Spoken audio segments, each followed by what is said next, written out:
নারায়ণের স্ত্রী তো কমলা। কমলা এসে অপূর্ব প্রশমিত হচ্ছেন না, দেবতারা কমলাকে নিয়ে এসছেন, তা তো নরসিংহ প্রশমিত হচ্ছেন না, প্রচন্ড উগ্র হয়ে গেছেন।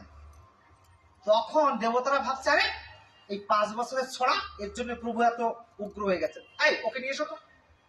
আর দেবতারা মিলে ওকে ঠেলে দিল, যা কোলে বস। তখন প্রহ্লাদকে যখন ভগবানের কোলে উঠিয়ে দিল, তখন ভগবান শান্ত হয়ে গেল, কোলে জল হয়ে গেল। আহ লেমন করছে তার অঙ্গটা, শীতল হয়ে গেছে প্রভু। দেখছে কোলে ওঠার কি সুখ। ভগবান নরহরি, নরসিংহের আরেক নাম নরহরি। ভগবান নরহরি কি বলছেন জানেন? বলছে আমি এই কোলে নেওয়ার থেকে কোলে ওঠার সুখটা বেশি।